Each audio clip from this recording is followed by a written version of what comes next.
Muy buenos días, son las 9 en punto de la mañana de este martes 27 de mayo del año 2025. En este momento usted está viendo En Conexión por TVV Network y lo está escuchando por Éxito 107.1 FM en Miami por HD2. Hoy, 27 de mayo, es el día de San Agustín de Canterbury, de San Ranulfo de Arras, San Atanasio Basuquequeta. En el calendario astrológico de Enrico Mariani tenemos hoy ya la luna creciente en Géminis, porque ayer fue la luna nueva. La luna de Géminis es la luna de la comunicación, la luna para todos aquellos, propicia para todos aquellos que quieren mandar mensajes en público. Buena luna para anunciantes, para publicistas, para periodistas, para pastores, predicadores, sacerdotes, para vendedores, evidentemente, y para políticos, claro está. Es la luna de Géminis con el sol en Géminis, este martes 27 de mayo. El 27 de mayo de 1679 se aprueba la ley del habeas corpus en Inglaterra, que refuerza el derecho de una persona a impugnar el arresto y el encarcelamiento ilegales. Fíjense ustedes qué viejo es en la tradición anglosajona el recurso del habeas corpus. El 27 de mayo de 1703, Pedro el Grande funda la ciudad de San Petersburgo en Rusia, la que durante la época soviética se llamaba Leningrado. El 27 de mayo de 1895, Cuba entierra con honores a José Martí. El 27 de mayo de 1895, Oscar Wilde es condenado a 2 años de cárcel en Londres con trabajos forzados por homosexual. El 27 de mayo de 1923 en Alemania nació Henry Alfred Kissinger, quien llegaría a ser secretario de Estado en los Estados Unidos, el que llevó adelante la conocida Realpolitik, la política práctica. Le dieron el Premio Nobel de la Paz en 1973 por negociar el alto al fuego en la guerra de Vietnam. Falleció a los 100 años en el año 2023. El 27 de mayo del 2007 se cerró RCTV en Venezuela. Fue un evento clave en la historia de la televisión venezolana. RCTV, el antiguo Radio Caracas Televisión, era el canal más antiguo de los canales comerciales en Venezuela y fue cerrado por orden de Hugo Chávez. La señal de RCTV pasó al canal TVS, canal chavista. Cuando repasamos la agenda del día de hoy, tendremos primero a Eugenio Martínez, el periodista que maneja la cuestión electoral venezolana, para hablar de las elecciones, con él de las elecciones del pasado domingo en Venezuela. Ahondaremos con él contradicciones y falsedades en los cómputos del Consejo Nacional Electoral. Él está en Madrid. Y en Madrid vamos a conversar también con Javier Díaz Jiménez, profesor de Economía en el IES. Con él vamos a evaluar la situación comercial entre Estados Unidos y Europa y la Unión Europea. El presidente Trump acordó con la señora Van der Leyen una prórroga antes de aplicar los famosos aranceles. Después vamos a conversar con Magalí Meda, la líder del partido 20 Venezuela, que ya está en libertad luego del espectacular escape que tuvieron de la Embajada de Argentina en Caracas. Con ella vamos a hablar, por supuesto, de la situación política venezolana y qué viene ahora luego del hecho electoral del pasado domingo. En Ciudad de México vamos a conversar con Primitivo Olvera, él es periodista, el jefe de información de la W Radio, coordinador de información de la W Radio. Con él vamos a analizar la reforma judicial en México hace que a partir de ahora los jueces sean electos de manera popular, pero no es popular porque ahí va a entrar de lleno el narcotráfico para elegir a sus propios jueces. Vamos a el foro de hoy, cuando ella gana más que él. ¿Por qué eso le afecta tanto a algunos hombres, que su esposa gane más que ellos? Lo vamos a abordar con la psicóloga Carla Carolina Alfonso Patrici en Barquisimeto, Venezuela, y con la también psicóloga Joana Alenzo en Río de Janeiro. Después vamos a conversar con el periodista y consultor comunicacional Álvaro Benavides a propósito de un artículo muy interesante que él escribió, La depresión, oscuridad sin fin. ¿Qué es la depresión? ¿Por qué cuesta tanto salir de la depresión? ¿Qué deben hacer las personas que acompañan a un ser deprimido? Y vamos a cerrar con la fabulosa María Casemprún, aquí en Miami, quien prepara su homenaje a Rocío Dúrcal en Miramar, en el Teatro de Miramar. Ese, pues, el programa que te hemos preparado para el día de hoy. Y a las 9:05 de la mañana vamos entonces con las noticias más importantes del día de hoy. Al menos 12 personas murieron y varias resultaron heridas tras un masivo ataque con drones y misiles rusos contra ciudades ucranianas el pasado domingo. El bombardeo, que incluyó más de 350 drones explosivos y 9 misiles de crucero, fue el mayor hasta la fecha en los 3 años de guerra. Los ataques se producen menos de una semana después de una llamada de 2 horas entre el presidente Donald Trump y el presidente ruso Vladimir Putin. Trump criticó duramente a Putin ante la prensa tras los ataques del fin de semana. Trump sugirió que algo le ha pasado a Putin para que mate innecesariamente a mucha gente. Y no me refiero solo a soldados. Se están disparando misiles y drones contra ciudades de Ucrania sin motivo alguno. Así lo escribió Trump. También dijo del presidente ucraniano Volodymyr Zelensky que todo lo que dice causa problemas. Sin embargo, Rusia y Ucrania intercambiaron cientos de prisioneros el domingo en la tercera y última parte del proceso. El Ministerio de Defensa ruso informó que cada bando intercambió 303 soldados tras la liberación de 307 combatientes y civiles el sábado y 390 el viernes, el mayor intercambio total en lo que va de guerra. El ataque contra varias ciudades ucranianas continuó anoche. El Kremlin calificó ayer las críticas del presidente Donald Trump a Vladimir Putin como, cito, una sobrecarga emocional. Estamos profundamente agradecidos a los estadounidenses y al presidente Trump personalmente por su ayuda en la organización y el lanzamiento de este proceso de negociación. Así lo dijo el portavoz del Kremlin, Dmitry Peskov, cuando le preguntaron sobre las declaraciones de Trump, según la agencia Reuters. El presidente Volodymyr Zelensky llega mañana a Berlín, según una fuente, después de que el canciller alemán Friedrich Merz se refiriera al fin de las limitaciones de alcance impuestas a Ucrania para el uso de armas suministradas por Occidente en ataques en el interior de Rusia. Mientras, el jefe de la OTAN, Mark Rutte, confirmó que la alianza buscará adoptar un nuevo objetivo de gasto en defensa del 5% del PIB en una cumbre de líderes en junio, incluyendo un objetivo del 3,5% para equipo militar y del 1,5% para gastos relacionados con la defensa como infraestructura. Estados Unidos y la Unión Europea parecen estar acelerando las conversaciones para un acuerdo comercial después de que Donald Trump se comprometiera a retrasar los aranceles del 50% sobre los productos europeos, gravámenes con los que él amenazó el pasado viernes, lo va a retrasar hasta el 9 de julio. Cito, las negociaciones cobran un nuevo impulso. Así lo dijo una portavoz de la Comisión Europea tras la llamada de Trump con la presidenta de la Comisión, la señora Ursula von der Leyen. Los futuros de las acciones estadounidenses, así como las europeas, subieron con la noticia. El arancel del 50% amenazado por Trump afectaría al comercio por valor de $321,000 millones y reduciría el PIB estadounidense en aproximadamente 0,6%, según Bloomberg.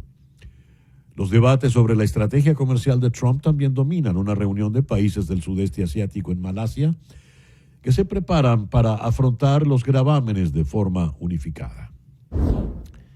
Ayer, como era tradición, el presidente Trump ofreció un solemne homenaje a los caídos en el Día de los Caídos, Memorial Day, en la ceremonia nacional en el cementerio de Arlington. Precedió a la ocasión con una publicación de 174 palabras en mayúsculas en sus redes sociales que comenzaba diciendo «Feliz Día de los Caídos a todos», incluida la escoria que pasó los últimos 4 años intentando destruir nuestro país. Mencionó allí a los inmigrantes, a los que les calificó de mentalmente dementes. A los demócratas les dijo radicales retorcidos. también atacó a los jueces federales que han obstaculizado sus esfuerzos para implementar una agenda de deportación masiva y les llamó monstruos que quieren que nuestro país se vaya al infierno. El rey Carlos del Reino Unido llegó a Canadá para abrir una nueva sesión parlamentaria por invitación del primer ministro Mark Carney. La pompa de la ocasión llegó con sutiles guiños a la tensa situación política después de los repetidos llamados de Trump para que Canadá se convierta en el estado número 51 de la Unión. El rey es el jefe de Estado en Canadá, que es miembro de la Commonwealth británica de antiguas colonias. El Consejo Nacional Electoral de Venezuela, a través de su vicepresidente, el rector Carlos Quintero, anunció los primeros resultados de las elecciones regionales y legislativas del pasado domingo 25. Según el informe oficial, la participación se ubicó en 42,63% del padrón electoral activo, con 93,01% de las actas de transmisión procesadas. Sin embargo, señalan expertos en el tema electoral venezolano que el anuncio del CNE es inconsistente con una participación del 42%. Según el rector Carlos Quintero, para la lista nacional de la Asamblea Nacional se escrutaron 5.507.324 votos. Esto implica que la participación en realidad fue de 25%. Para que votara el 42%, han debido totalizarse 8 millones de votos. El registro electoral venezolano, según las autoridades del régimen de Maduro, es de 21.485.669. Al anunciar Quintero que se totalizaron 5.507.324 votos para la Asamblea Nacional, la participación que resulta es en realidad del 25,63% y no del 42%, como dijo Quintero, a menos que el Consejo Nacional Electoral reculara y recalculara el registro electoral a 13 millones por la carencia que ha representado la migración. Es decir, le restó 8 millones de votantes al padrón original. El gobierno de Estados Unidos se prepara para conceder a Chevron una nueva licencia que limitará sus operaciones en Venezuela justo un día antes de que expire el permiso actual, que es hoy. La nueva licencia permitirá solo actividades esenciales de mantenimiento, prohibiendo nuevas inversiones y la exportación de crudo, según información de fuentes anónimas a Yahoo Finance. Esta medida marca un retroceso respecto a la ampliación concedida en noviembre del 2022 por la administración de Joe Biden, que había permitido una mayor reactivación de la producción petrolera venezolana. Inicialmente, la Casa Blanca habría considerado permitir a Chevron seguir exportando petróleo venezolano por otros 60 días. Esto a cambio de que Venezuela aceptara el retorno de miles de migrantes que perderán su estatus de protección temporal, TPS, por decisión del gobierno del presidente Trump. Sin embargo, este plan habría sido descartado tras la presión legislativa mencionada. Cabe recordar que semanas después de su regreso a la Casa Blanca, el presidente Trump anunció el fin de la ampliación de la licencia otorgada por el gobierno de Biden, dándole a Chevron un plazo inicial de hasta el 3 de abril para cesar operaciones, aunque posteriormente lo extendió hasta el día de hoy, 27 de mayo. Y a las 9:14 de la mañana vamos entonces con nuestro editorial del día de hoy. Repasando las cuentas que dio el rector Carlos Quintero del Consejo Nacional Electoral, con un muy silente Elvis Amoroso a su lado, él dijo que la participación electoral fue del 42,63%. Le interesa subrayar un número abultado de votantes, porque lo que estaba realmente evidenciado en las imágenes del día domingo es que las calles y centros electorales en toda la nación estaban vacías. Pues bien, como saca la cuenta Eugenio Martínez, si se votó, como dijo él, 5 millones y tanto de votantes, ese porcentaje 5.507.324 votos. Eso no puede ser el 42% si el padrón electoral es de 21.485.669. Para que sea el 42%, en realidad, el padrón electoral, lo reduce el CNE a algo más de 13 millones. ¿Qué es lo importante de esto? Que el Consejo Nacional Electoral, es decir, la dictadura de Nicolás Maduro, está reconociendo que por lo menos 8 millones de venezolanos no están en Venezuela. Se fueron, son la diáspora. Por ello, el CNE, este señor Quintero, habla ahora de electores activos, una figura inventada a última hora, un disparate. Electores activos no existen, existen electores y punto. Se refiere a electores activos entonces a los que están allí y pueden ir a votar, no estos 8 millones que representamos la diáspora.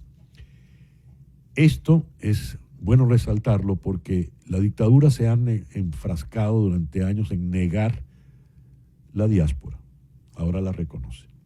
Y la coloca en más de 8 millones de personas, demasiadas personas.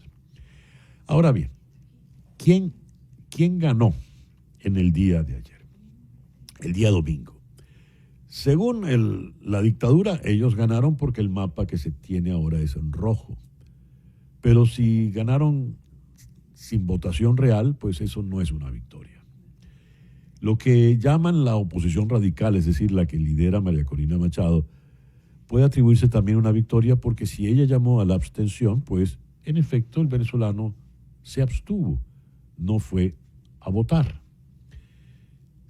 Entonces, aquí se crea eso que habíamos llamado el pasado viernes el Catch-22. Todos han ganado porque el mapa es rojo y gana también la llamada oposición radical porque la gente no fue a votar. Pero eso es mentira que todos ganaron. En realidad todos hemos perdido. El hecho electoral en Venezuela ahora es un cascarón vacío. ¿Qué queda después de esto? Nicolás Maduro ha dicho que se va a plantear ante la nueva Asamblea Nacional, que controlan completamente, una reforma para que la votación ahora sea comunal. Es decir, ir cada vez más al control absoluto, más del que ya tienen. ¿Cómo se va a salir de este catch-22? ¿Cómo se va a salir de esta situación? Es lo que hay que ver. Por lo pronto, estamos en ascuas, porque no tenemos norte y no sabemos cuál es el próximo paso. Porque la abstención, si no se instrumentaliza políticamente, poco sirve.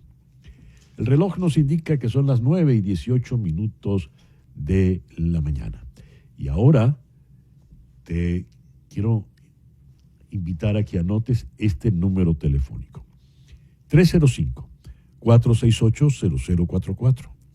305-468-0044. Ese es el teléfono de María Trina Burgos. María Trina Burgos es una abogada venezolana que tiene más de 25 años de experiencia trabajando temas migratorios en los Estados Unidos. Ella está licenciada para trabajar como abogada en los 50 estados de la Unión y también en Puerto Rico. De forma que donde te encuentres, ella se puede hacer cargo de tu caso. Si estás en Venezuela, puedes llamar al 212-771-3040. 212-771-3040. Esa llamada va a repicar sin costo adicional para ti aquí en Miami, en las oficinas de María Trina Burgos. Son estos tiempos muy difíciles, especialmente para los venezolanos en materia migratoria en los Estados Unidos. Es urgente que cuentes con un buen abogado de migración. Te recomiendo a María Trina Burgos, tu abogada venezolana de migración. Recuerda el número 305-468-0044. 305-468-0044. Hacemos una pausa y al regreso conversamos precisamente con Eugenio Martínez sobre estas extrañas cuentas del Consejo Nacional Electoral en Venezuela. Esto es En Conexión, ya regresamos. Miguel Rondón, En Conexión. Y ahora a las 9:23 de la mañana, hora del este, vamos a Madrid, donde se encuentra el periodista venezolano experto en el tema electoral venezolano Eugenio Martínez.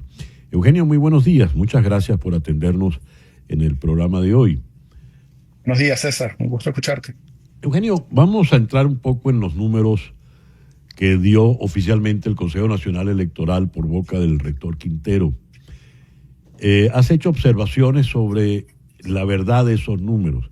Él dice que hubo una participación del 42% y ante el panorama de calles vacías se estima que hubo una abstención que puede oscilar entre el 87 y el 90%. Me gustaría conocer tu parecer. Bueno, lo primero es que sorpresivamente el Consejo Nacional Electoral decidió excluir del cálculo de participación o del cálculo de abstención a las personas que no votaron en la elección presidencial del 28 de julio. Mm. Básicamente, quien no votó en la elección presidencial del 28 de julio es la amplia mayoría de venezolanos que se encuentran inscritos para votar, pero que están fuera del país y que se les negó el derecho a participar. En líneas generales, lo que hizo el Consejo Nacional Electoral fue reducir el registro electoral utilizando un término de electores activos, que Ujú. es algo que estaba en la antigua Ley Orgánica del Sufragio y Participación Política, para aumentar porcentualmente la cantidad el dato de personas que acudieron a la elección. En todo caso, en términos absolutos, es un poco más de 5 millones de personas que el Consejo Nacional Electoral dice que votaron, y más allá de la discusión sobre si el número es real o no, ese número ya de por sí significa que la elección conjunta de Parlamento y gobernadores del 25 de mayo es con diferencia el evento electoral que menos participación ha tenido, al menos en la última década. Por lo pronto, el Consejo Nacional Electoral, léase la dictadura venezolana, está reconociendo que hay más de 8 millones de venezolanos fuera. ¿Existe una? Indirectamente. Sí, ¿verdad? Bien. Sí, de hecho, disculpa César, de hecho este es un tema relevante porque el gobierno de Maduro siempre ha negado la magnitud de Sí. la migración venezolana y ahora indirectamente, para arreglar el dato de participación de la elección, decide recalcular el registro Ujú. electoral excluyendo a prácticamente todos los venezolanos que se encuentran fuera. Ya. Ahora, al margen de lo que dice el señor Quintero, realmente, ¿en cuánto se estima que fue la participación o la abstención? Porque una conlleva a la otra, evidente. Sí, el monitoreo independiente que logró hacer el equipo del comando, de lo que fue el comando con Venezuela, de María Corina Machado, Edmundo Ujú. González, llegó a calcular la participación en poco menos de 13%. Estamos hablando de poco menos de 2,5 millones de personas. En todo Ujú. caso, sea el dato de este monitoreo independiente o sea el dato de valores absolutos del Consejo Nacional Electoral, la conclusión sigue siendo la misma. Es el proceso que menos personas ha convocado Ujú. en la última década. De hecho, creo que es relevante recordarle al Consejo Nacional Electoral, porque algunos rectores del Consejo Nacional Electoral se quejaron de que las personas estaban inscritas para votar, pero no acudían a votar. Ujú. Creo que es importante recordarle al CNE que hasta hoy, salvo que Ujú. en la reforma constitucional se diga lo contrario, el voto no es obligatorio en Venezuela. El voto es un derecho que se decide ejercer o no en unas Ujú. elecciones determinadas. Por lo tanto, no se puede eliminar a nadie del registro electoral porque haya decidido no participar en uno o en varios eventos electorales porque no se siente convocado para participar en ese Sí, proceso. eso fue antes, en las primeras elecciones del periodo democrático, que era obligatorio ir a votar, ya no. Ahora, esto, ¿qué es lo que se eligió? Porque, por ejemplo, el señor Manuel Rosales se queja de que él perdió la gobernación por el odio que se ha desatado entre la izquierda radical, que es un nuevo término que ahora surge. ¿Cómo queda Manuel Rosales? ¿Cómo quedan los candidatos opositores que participaron? Bueno, empecemos por el Parlamento. Ok. Eh, Se estaban escogiendo 285 diputados. Vale Ujú. decir que el número real de diputados ha debido ser 167, pero Ujú. se escogieron 285. Mientras hablamos, o más, un poco más tarde, el CNE va a hacer la adjudicación formal de esos 285. El 90% de esos 285 curules pertenecen al Partido Socialista Unido de Venezuela o a candidatos que fueron postulados por el Partido Socialista Unido de Venezuela. En Ujú. otras palabras, solo 29 corresponden a las distintas alianzas no PSUV, entre ellas las de Un Nuevo Tiempo y Única. En términos formales, la Ujú. cantidad de diputados que tiene el PSUV hace que sea innecesario para ellos pactar, negociar, conversar, Sí. acordar algo con los factores que no son del PSUV porque tienen suficientes votos para aprobar cualquier tipo de ley o cualquier tipo de reforma Ujú. en la Asamblea Nacional. Después tenemos el caso de los gobernadores. Se estaban escogiendo 24 gobernadores porque se incluye el tema del estado número 24, que es ahora la Guyana Esequiba, que en realidad son dos parroquias del municipio Sifontes del estado Bolívar. Ujú. De esos 24 estados, solamente un candidato que era opositor, que era el gobernador en ejercicio de Cojedes, señor Galíndez, logró la reelección. Los otros candidatos que iban a la reelección, opositores, Manuel Rosales, Manuel Rodríguez y Garrido, en el caso de Barinas, perdieron la reelección.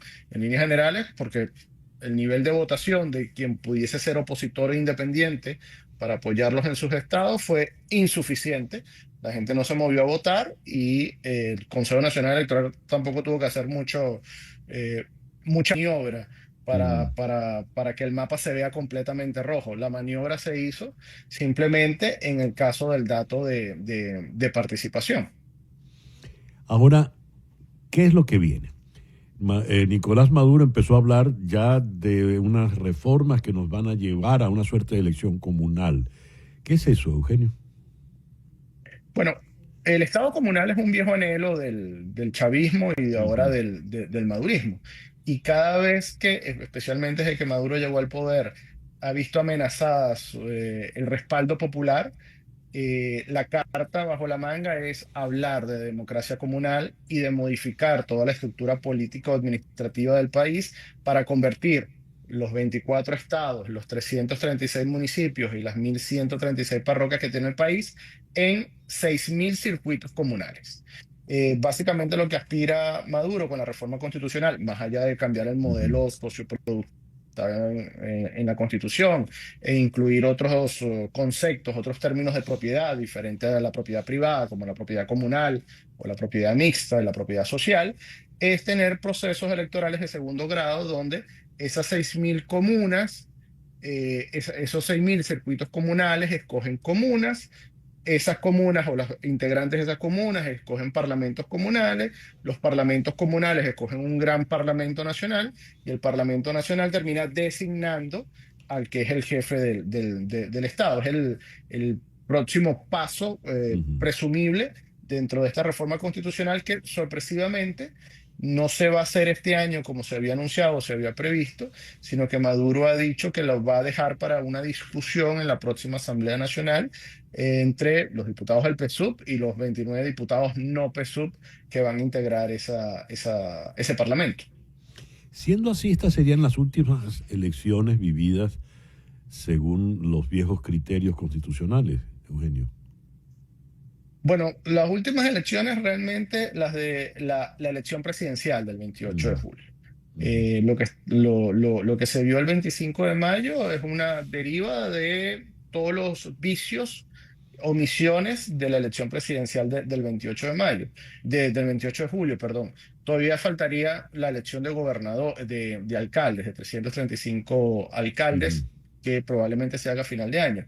Pero lo más probable es que si se avanza, si se permite avanzar en esta estrategia de reforma constitucional, las últimas elecciones de voto directo, universal y secreto que se hayan visto en Venezuela, por lo menos con división de gobernaciones, alcaldías, municipios y parroquias, fuesen las del 28 de julio de 2024. Lo que tenemos entonces es algo muy peculiar. La República como tal pasa a ser una especie de armatoste sin ningún sustento verdadero, sin ningún sustento constitucional. A todas estas, políticamente hablando, ¿qué tenemos? Tenemos por una parte lo que llaman la oposición radical, la que representa a María Corina Machado, así la califican los opositores que participaron en el proceso electoral, pero como acaba de decir Eugenio, estos opositores poco hacen ya en el marco de la Asamblea nacional. Ni siquiera tienen que pedir derecho de palabra porque lo que digan no va a valer nada. ¿Qué tenemos por delante entonces, Eugenio? Bueno, evidentemente tenemos la necesidad de la oposición de recomponerse en función de una dinámica política totalmente diferente a la que se vivió antes del 28 de julio. Ujú. Eso es el primer punto. Segundo, hay que entender cómo va a ser la respuesta, cuál debe ser la respuesta de la oposición y de las comunidades organizadas en torno a la reforma constitucional, porque un cambio de la naturaleza y la magnitud que propone o que es el anhelo de Maduro sería catastrófico para los planes de recuperar o a Mm. volver o tener una transición desde una autocracia cerrada hasta un régimen que paulatinamente devuelva a Venezuela al camino democrático. Ya. Eugenio, muchas gracias por estos minutos en el programa de hoy. Un abrazo, César, gracias. Eugenio Martínez, periodista venezolano, experto en temas electorales venezolanos, nos habló desde la ciudad de Madrid. El reloj nos dice que son las 9:34 de la mañana. Vamos a ver esto que está en mis redes. Vamos al cine un momentito.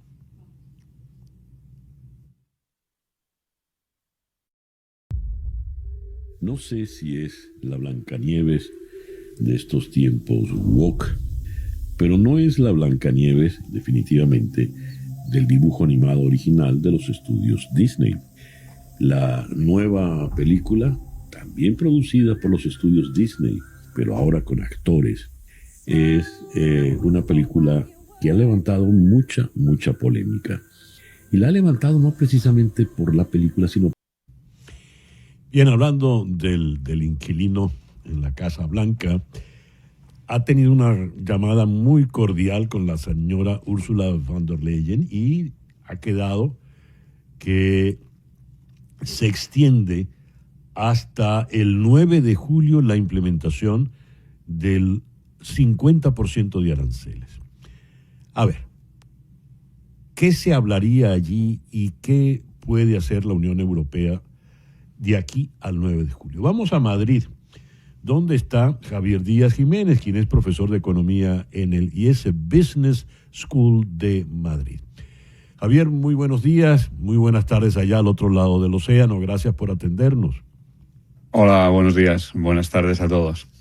¿Qué información manejas, Javier, de la conversación entre la señora von der Leyen y el presidente Trump? Bueno, obviamente yo no estaba allí ni tenía un micrófono instalado en esa sala de reuniones, pero lo que pasó el otro día es bastante fácil de imaginar.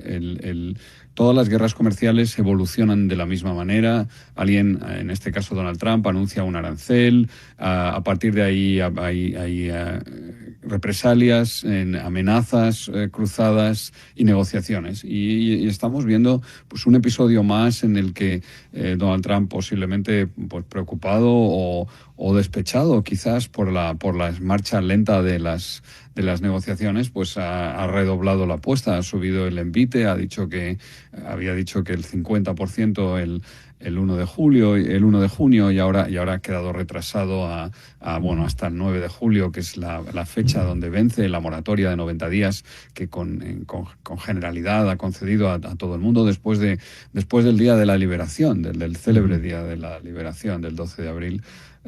Y lo que vamos a ver es que continuarán las negociaciones y me parece que yo no tengo ninguna duda que un arancel del 50% no va a implementarse ni un solo día por múltiples razones, porque Estados Unidos no se lo puede permitir y porque ni siquiera desde un punto de vista práctico no es operativo tener un diferencial de aranceles de ese tamaño. Por ejemplo, pues que España tenga un arancel del 50%, Andorra y Marruecos un arancel del 10%.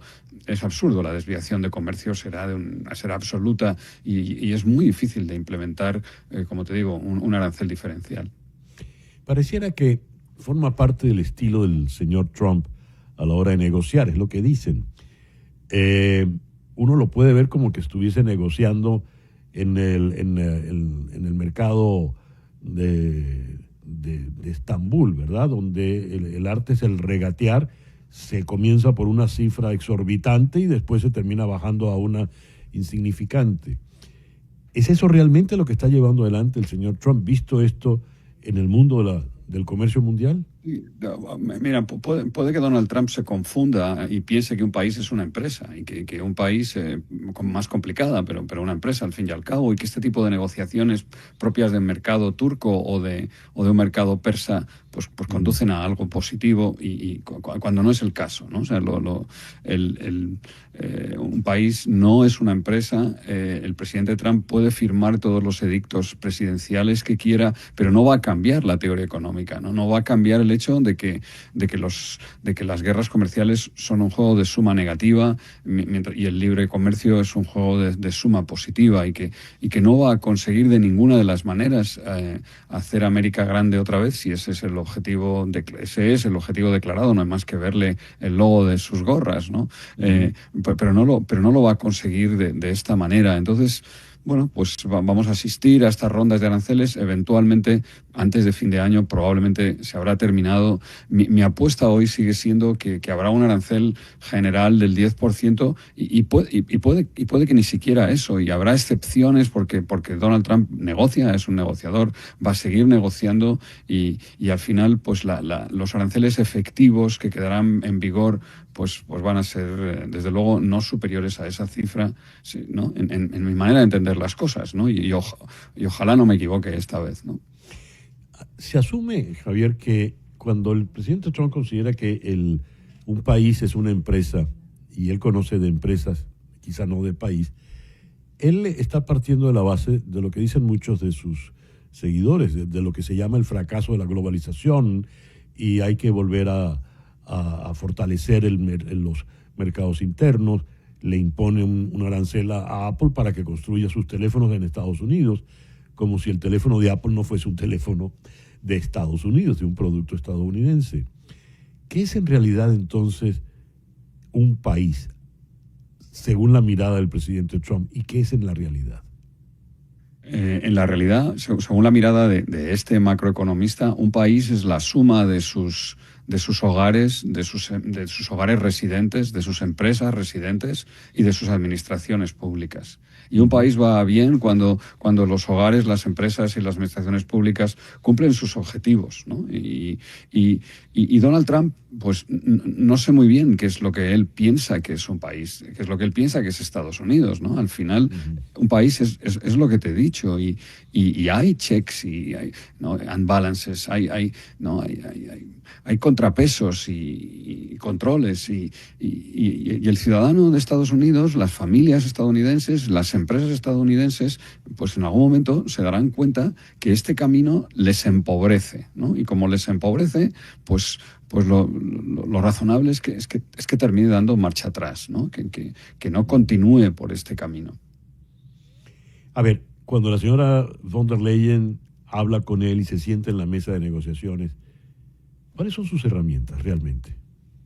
Bueno, mira, lo primero de todo es que Europa es el mercado de consumidores ricos más grande del planeta. Somos 440 millones de consumidores, los europeos. Es verdad que no tenemos conciencia de europeos. Si tú me preguntas a mí, ¿tú qué eres o de dónde eres? Yo no digo yo soy europeo, yo digo yo soy español, ¿no? Y lo mismo le pasa a los italianos y a los finlandeses. Pero somos el mercado de consumidores ricos, la economía avanzada más grande del planeta.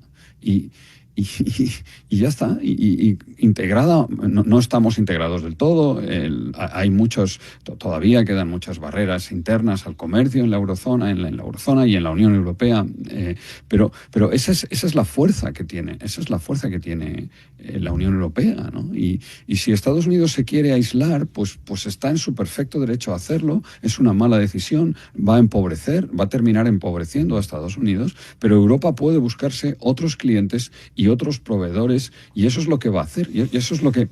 Otra vez, ¿qué es Europa? Las empresas, las familias y las administraciones públicas europeos. Hoy no hay una sola empresa en Europa que no esté buscando otros clientes y otros proveedores, y mucho más aquellas más impactadas, aquellas que exportan más a Estados Unidos o que están más, digamos, usando terminología financiera más largas en Estados Unidos.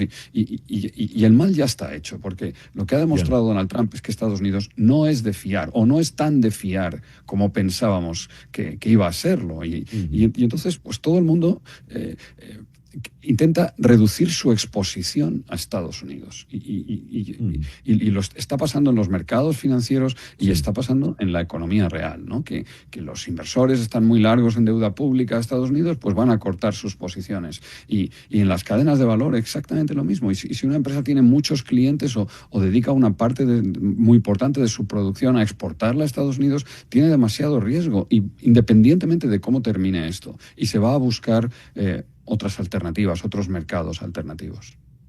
Javier, muchísimas gracias por estos minutos en el programa de hoy. Encantado, hasta cuando queráis. Javier Díaz Jiménez, profesor de Economía en el IS Business School en Madrid. Una pausa y al regreso conversamos con Magalí Meda, ahora ya en Libertad. Esto es En Conexión.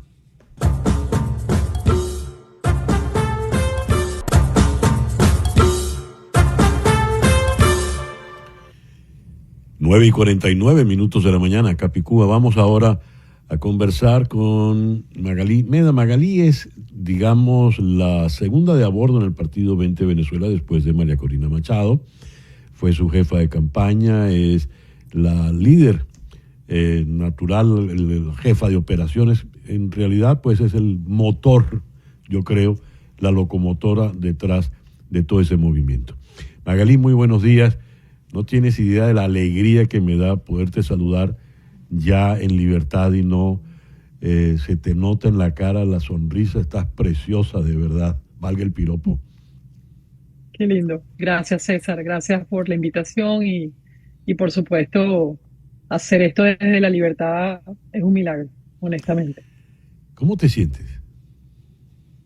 Mira, me siento afortunada, la verdad, ¿no? Porque lo que estamos viendo que está pasando dentro del territorio de Venezuela es brutal y saber que nosotros, por unas circunstancias, después de mucho trabajo y mucha angustia y mucho dolor familiar, pudimos salir de ese horror que se está viviendo dentro del territorio, es una sensación de profundo, primero agradecimiento, después de compromiso, César.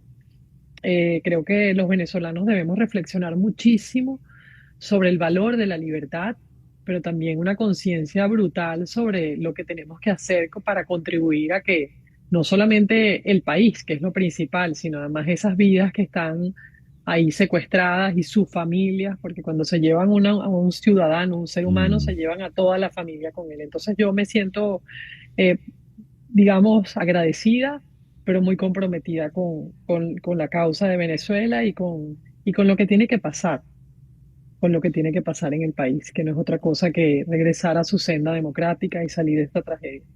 Muy bien, hablemos de lo que tiene que pasar. ¿Cómo va a pasar? La pregunta va por lo siguiente. María Corina llama a la abstención en el proceso electoral del pasado día domingo. En efecto, la gente no fue a votar. Las calles estaban vacías. Eso, podemos decir, es una victoria de María Corina Machado. Con la misma, el mapa ha quedado completamente rojo. Y el señor Jorge Rodríguez dice, pues esta es una victoria total y abrumadora de el madurismo, de lo que ellos representan.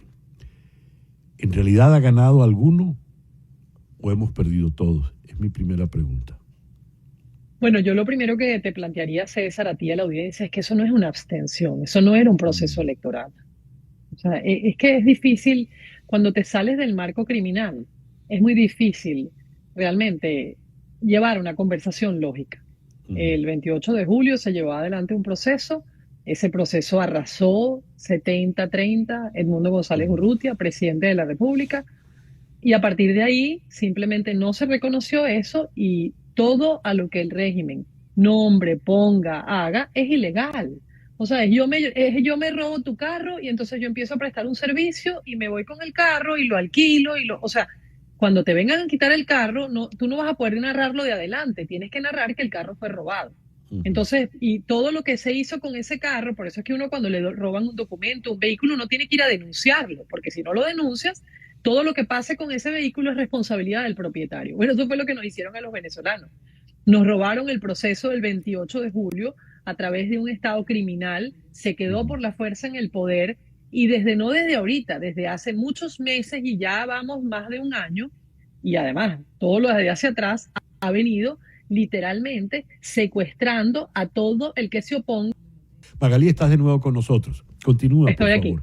Ok, Sí. lo que decía, no podemos llamar a eso abstención, eso no fue una Ujú. elección. Entonces, lo que se hizo fue bajar una línea muy clara del no reconocimiento de ese proceso y pedirle al país que con mucha conciencia y mucha responsabilidad además asumiera eso como lo que es, un vacío. Eso no es una elección por lo cual el país no la puede convalidar. Y eso fue lo que pasó. Mira, realmente impacta mucho ver cómo el venezolano a mucha conciencia ha entendido lo que estamos enfrentando. Porque la tendencia es que cuando tú estás metido dentro de un sistema que te presiona, la gente tiende a protegerse, la gente tiende a buscar resguardarse. Sin embargo, esa voz del 25 de mayo de este domingo fue una voz de victoria a la conciencia ciudadana de lo que estamos enfrentando. Entonces, wow, yo creo que no verlo como uno de los triunfos más importantes en la ruta política es realmente no entender que estamos enfrentando un sistema criminal. Ya. Entonces, los criminales hacen fiestas, en las cárceles se hacen fiestas, pero eso no Ujú. les quita que son criminales. Y eso es lo que estamos viendo, un circo de fiestas y celebraciones y nombramientos de unos criminales que están simplemente fuera del marco de la ley, violando completamente el Estado de Derecho porque se robaron la elección del 28 de julio. Muy bien. ¿Qué viene ahora, Magalí, para lograr eso que ha de pasar? Lo digo porque en este momento no hay, es decir, hay una lucha, digamos, clandestina, ¿verdad? La, la líder máxima, que es María Corina Machado, está en clandestinidad. Y los principales dirigentes o están en el exilio como tú, o están presos, como ha ocurrido Sí. con Juan Pablo Guanipa. Los movimientos políticos en las luchas clandestinas apelan a la guerrilla urbana o a la guerrilla rural, apelan a procesos de huelga, apelan a procesos de sabotaje, en fin. En este caso Sí. no ha habido absolutamente nada de eso. Pueden venir estrategias más sofisticadas, novedosas, que yo desconozco, pero ¿qué viene ahora? Porque esa persona que no se movió el domingo 25 con todo su derecho porque estaba decepcionado de lo que ocurre en el país y que cree en María Corina y cree en ti, está esperando una nueva señal para salir a hacer lo que tenga que hacer. De acuerdo. Creo que me parece muy importante, digamos, dejar aquí como un elemento muy poderoso, es que María Corina está dentro del territorio. Miren, el nivel de persecución y búsqueda sobre María Corina y tener ese líder adentro del territorio es una conciencia muy clara de la fuerza y el valor que tiene María Corina y tenemos todos nosotros los venezolanos de bien, de que esa lucha se va a librar dentro del territorio de Venezuela. Eso no quita que necesitamos aliados en todos los niveles para realmente buscar toda la un cerco a un sistema criminal. Porque de nuevo, ¿qué haces tú cuando se te alborota una cárcel o cuando hay estados de crisis interna en la cárcel? Bueno, buscas a todas las fuerzas para que ayuden a volver a poner orden en un... eso es lo que está pasando en Venezuela. Venezuela es una gran cárcel. Yo decía ayer se llevaron a Catalina Ramos. Uh-huh. Quizás es una de las mujeres con más, digamos, fortaleza ciudadana, ni siquiera es política, es ciudadana. Se encargaba de lo que es la estructura de los vínculos con todas las organizaciones de la sociedad. Y sin embargo, la buscan, ¿por qué? Porque es simplemente una articuladora de la sociedad. ¿Qué puede ser más democrático que eso? Entonces, regresando, ¿qué viene ahora? Organización y organización, porque al final esto es una lucha que se está dando dentro del territorio, con ayuda, por supuesto, y alineación de muchas líneas desde la perspectiva internacional para crear un cerco para que estos criminales que están dentro del territorio, por supuesto, se vayan quedando sin la fuerza, sin los recursos y todo lo que representa un Estado criminal. Entonces, no veamos esto como, bueno, se pusieron el mapa rojo, pero es que ponen el mapa rojo porque es que eso es lo que ellos quieren hacer, robarse todo, hablar o sea, mentir sobre toda la estructura completa y aparentar ser una democracia que simplemente, bueno, sí, tiene un nivel de control y por eso tienen que meter preso a todo el que se les enfrente. Y eso no existe, no existe, no es normalizable la relación del sistema criminal con la iglesia, no es normalizable la relación del sistema criminal con el empresariado, no es normalizable la relación del sistema criminal con las empresas internacionales, no es normalizable nada. Yo lo decía, Venezuela no es normalizable en ningún sentido, lo único que es liberable, porque tú no puedes aparentar que tú estás creando empresas y negocios con un sistema criminal, mientras si no lo haces te llevan preso a tu hijo o a tu hermano o a tu primo o a ti mismo. No puede ser. Entonces, porque es amoral, porque es falta de ética, de principios, porque realmente empiezas a formar parte de esa estructura criminal. Y ese es el argumento. Tenemos que dejar de hablar después del 28 de julio. No hay Estado de Derecho. Es un régimen totalitario que simplemente por la vía de la fuerza acaba con el que simplemente no lo reconozca por la vía de la fuerza. Entonces, bueno, por supuesto, siempre vas a conseguir gente que se quiebre. Eso es inevitable porque te están presionando para que lo hagas, o hay gente que la compran, o hay gente que simplemente no resiste este nivel de presión. Entonces, y eso es entendible. Lo que pase con cada individuo es entendible. Lo que sí está muy claro es que María Corina está en el territorio y la ruta es cercar junto con los venezolanos, como hicieron este domingo de una manera brutal, hablaron clarísimo para aislar y vaciar el poder. Ese es el argumento, vaciar el poder de la represión, que es básicamente lo único que les queda, sí. Amenazar a todo el mundo. Magalí, vaciar el poder, pero el poder sigue vaciando al país, ¿ok? Porque siguen teniendo el poder en rigor. Tú estás en el exilio, yo estoy en el exilio, y Juan Pablo Guanipa está preso y Catalina está presa ahorita. María Corina Machado está en el territorio nacional, lo has dicho. Y lo que ocurrió con Juan Pablo Guanipa puede ocurrir con ella en cualquier momento, ¿verdad? Estamos en una situación muy, muy difícil.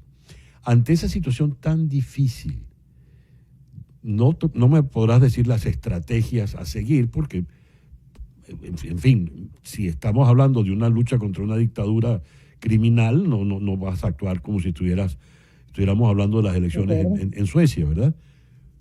Pero hay un plan, hay una estrategia. Lo que tú me digas lo voy a creer, Magalí. Bueno, pero por supuesto, César, y yo creo que hay una demostración absolutamente clara de cómo hemos ido avanzando en una estrategia con mucho dolor. Porque Ay, Dios. ella con nosotros, Se me va el audio, te veo, pero se me va el audio de repente. Aló, hablando. Ahora te oigo. Ok, sí. Te decía. Me decías y se congela, Dios. Oye, aló, 1, 2, 3, 4. Sí. 3, 4, ok. Te decía, ¿me escuchas? Sí. Sí, te escucho, pero es que sí, te escucho, pero de repente te pierdo, se congela. Qué raro, porque juro que tengo internet. Juro que tienes internet, algo está pasando allí, no sé. Pero no sé qué está pasando. Bueno, lo que trataba de decirte es que absolutamente hay una estrategia con muchísimos aliados dentro y fuera del territorio. La instrucción es otra. Hay una unidad de propósito. Nosotros estamos trabajando con muchísimo cuidado porque obviamente, como dices tú, todo el liderazgo político está literalmente o en la clandestinidad o está preso, incluyendo a María Corina. Sin embargo, hay una estrategia muy clara y nosotros hemos llegado hasta aquí después de lograr durante un proceso de mucho tiempo desnudar completamente un régimen criminal, desnudarlo. O sea, está desnudo. El régimen se demostró el 28 de julio cómo tenían años robándose la elección y nosotros, gracias a una estrategia de absoluta coordinación junto a un país y todos los líderes políticos pudimos demostrar los resultados. A partir de ese momento estamos en una pelea con un sistema criminal y esa es parte del mensaje que te quiero transmitir en tu programa en este cierre.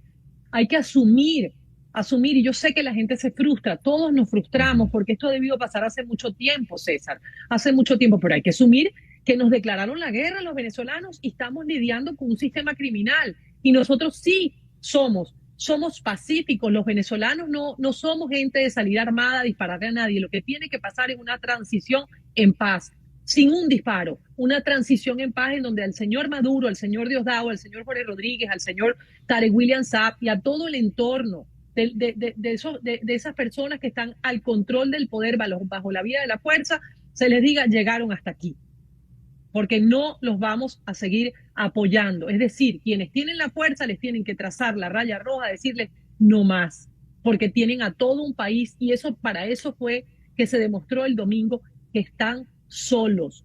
Ese régimen no cuenta sino con un 10%, y parte de ese 10%, o 12% o 13%, una parte muy importante de ese 13% es bajo coacción, bajo amenaza. Y hay una parte que vive y depende del sistema criminal, como pasa en las cárceles igualito. Entonces entendamos que ellos tienen un grupo de gente que se niega a entregar el poder porque, o bien sea porque viven del poder, del poder represor, o porque simplemente son parte de la amenaza de ese sistema criminal. Y estoy hablando de la gente, estoy hablando de la dignidad de los empleados públicos, porque muchísimos se negaron a ser sometidos a la presión viendo una situación como lo que está pasando. Y a ellos me le quito el sombrero y no les quitamos el sombrero. Sí. Estoy hablando de los soldados de las Fuerzas Armadas que vieron el país vacío. Eso fue visible y fue importantísimo ver esas imágenes. ¿Por qué? Porque no hay nada más importante, César, que la credibilidad y la confianza. Y eso es lo que tiene María Corina Machado en este momento, y tienen los líderes de la oposición como Juan Pablo Guanipa, como Catalina Ramos, como Perkin Rocha, como todo, Henry Alviares, Dinora, pero también los que están en clandestinidad. Todos esos líderes de partidos políticos que han sabido asumir con una dignidad su clandestinidad mientras se logra el proceso de la libertad para Venezuela. Esto es durísimo. Todos quisiéramos que fuese más rápido, pero no es responsabilidad solo de María Corina, es una responsabilidad compartida. Sí. Y tú lo sabes, César, es de todos nosotros. Magali, hace un momento vimos la foto donde están ustedes con el secretario de Estado, Marco Rubio.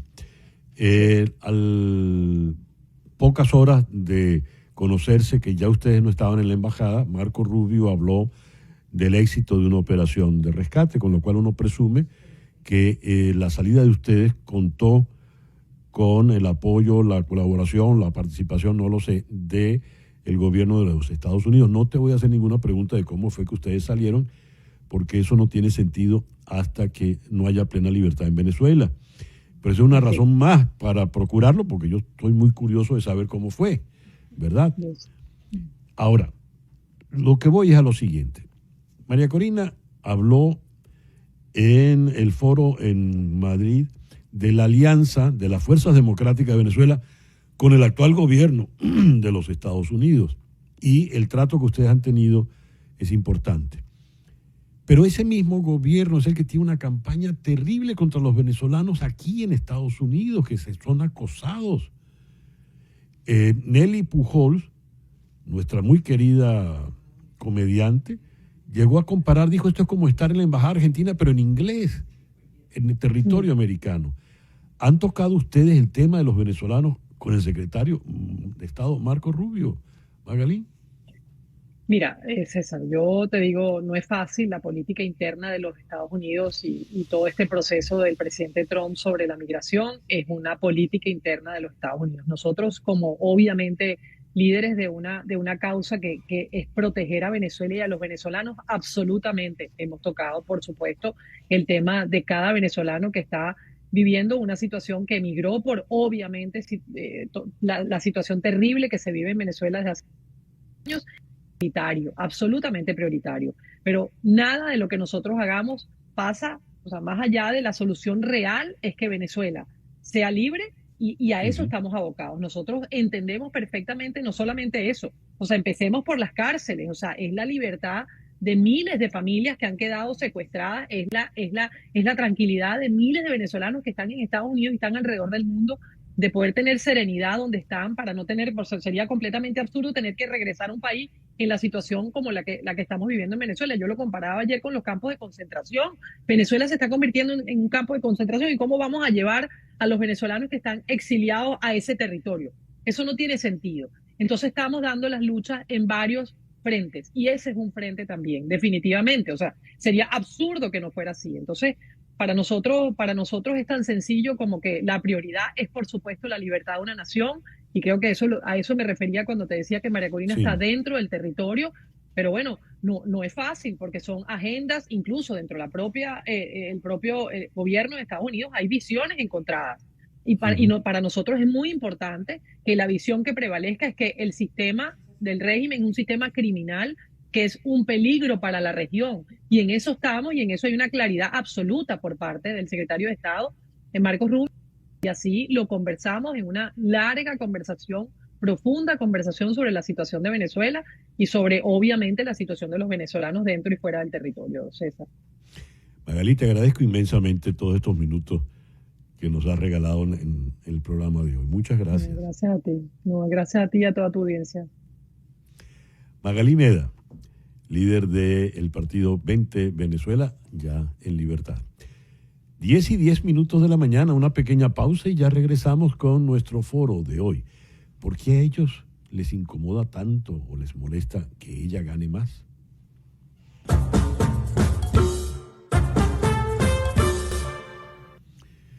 ¿Por qué a los hombres parece que les afecta mucho, tanto, que en la pareja ella gane más que él? ¿Eso es así? ¿Le pasa a todos los hombres? Ese es nuestro foro en la mañana de hoy. En la ciudad de Barquisimeto, Estado Lara, está la psicóloga y docente universitaria Carla Carolina Alfonso Patrizi. Y en la ciudad de Río de Janeiro está la también psicóloga Joana Alenzo. Carla, Joana, muchas gracias por acompañarnos en el programa de hoy. Muchas gracias a ti, César Miguel. A ver, Gracias. comencemos con Carla, que está en Barquisimeto. ¿Por qué les molesta tanto a los hombres que ella gane más que él? Si es en efecto verdad que les molesta. Bueno, estadísticamente hablando, entre el 20 y 40% de las parejas tienen problemas en el asunto financiero.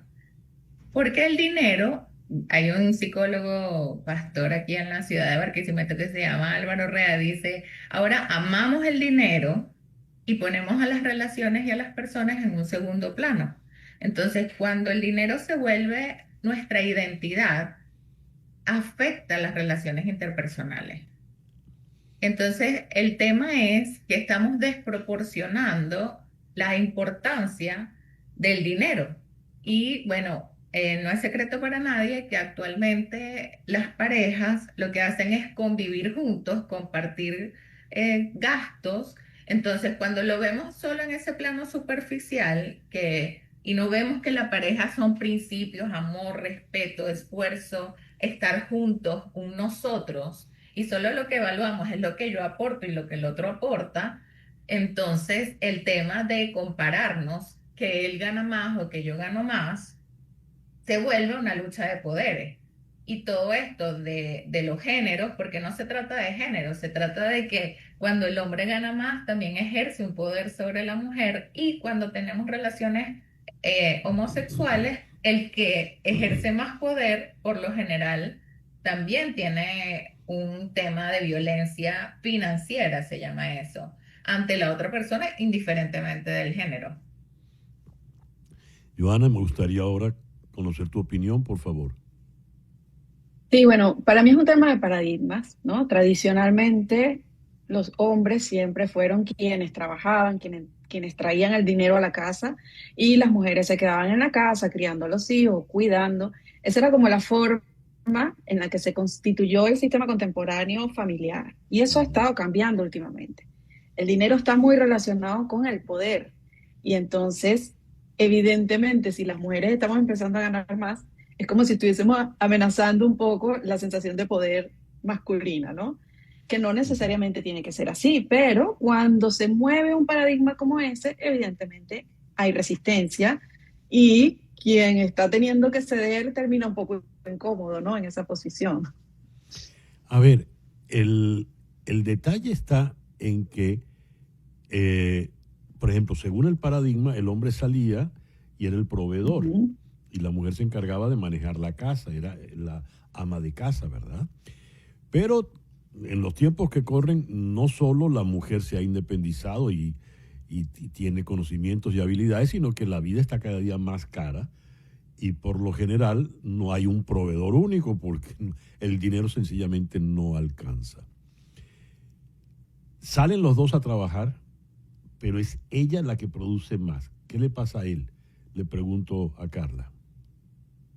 Ok, hay un tema importante que son los prejuicios y también hay un tema importante de cómo esa pareja se está relacionando en otros ámbitos, porque lo que me diferencia, por ejemplo, de un socio comercial con mi pareja es que con él tengo intimidad, pasión, compromiso. Entonces, si alguna de esta teoría de Stenberg acerca del amor, falla, entonces yo lo que estoy siendo es una persona que te está manteniendo. Ujú. Entonces, al hombre, cuando ve que yo lo estoy manteniendo porque yo estoy produciendo más dinero, se vuelve inconscientemente en mi hijo, de cierta manera, porque estoy ejerciendo un poder sobre él. Y empieza a faltar también el tema de pasión y deseo y excitación. Entonces se vuelve una relación donde ya no hay intimidad, donde ya no hay pasión, donde ya no hay deseo, donde ya no hay excitación y se vuelve un problema entonces mayor, porque ¿qué me diferencia a mí de alguien que convivo con él y ya no tengo relaciones, de alguien que sencillamente vive conmigo y le cobro un alquiler, por ejemplo? Y entonces se Ujú. empiezan a deteriorar ya la construcción de una relación de pareja y ya no somos pareja, porque ya hay desigualdades en otros ámbitos. De hecho, el dinero y la sensación de inferioridad que sufre el hombre al no producir lo suficiente como para competir con la pareja se vuelve un problema también sexual. O sea, eso está relacionado. Cuando tienes problemas de dinero, tienes problemas sexuales. Cuando tienes problemas sexuales, tienes problemas de dinero, porque de hecho está relacionado inconscientemente. ¿Cómo ves eso, Joana? Porque Carla Carolina acaba de incorporar el elemento sexual en este conflicto de la pareja. ¿Tú cómo lo ves?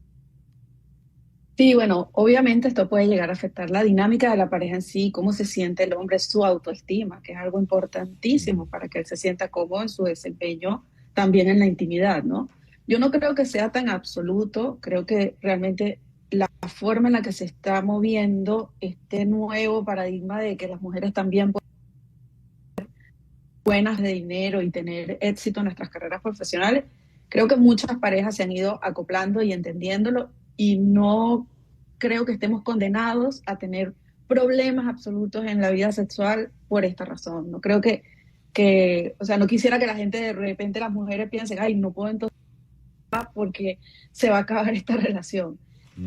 Pero sí creo que evidentemente al meter autoestima, al meterse con la idea, la autoimagen que tiene el hombre de sí mismo, pueden haber problemas en el tema de la intimidad, porque bueno, siento que ya no soy yo el que llega aquí a traer las cosas, no me siento tan seguro de mí mismo y eso obviamente puede llegar a afectar. Ahora, me interesó, me resultó muy interesante, Carla, que lo planteaste también, porque el foro está dicho él y ella, pero en el caso de la pareja homosexual, ¿cómo funciona este asunto, Carla? Bueno, hemos estado estudiando las dinámicas homosexuales en relación cuando vienen a terapia y ellos también plantean la violencia financiera en el sentido de que hay uno que se queda en el hogar, creando el hogar, cuidando los perritos o cuidando los niños adoptados, o si la persona fue en algún momento mantuvo una relación heterosexual y trae hijos a la relación, entonces hay uno que lleva a los hijos, los trae, los recibe, o sea, hay una compensación en cuanto a la construcción del hogar. Y eso también es importante ver que somos equipo, porque es importante definir qué es una pareja. Una pareja es un viaje de descubrimiento y transformación, donde dos voluntades se unen con claridad y se eligen para convivir juntos y formar una familia. Y en esa familia somos miembros que todos aportamos algo, que puede tener un valor o no. sea, por ejemplo, tiene un valor el que yo humanamente te preste tiempo.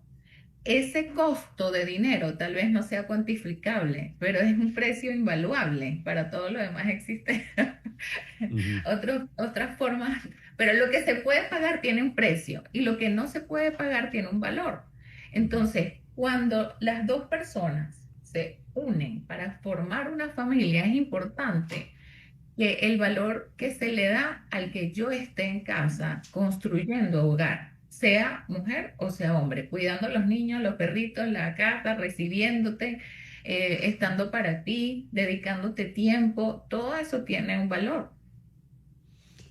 Joana, manejaste la idea del dinero y el poder.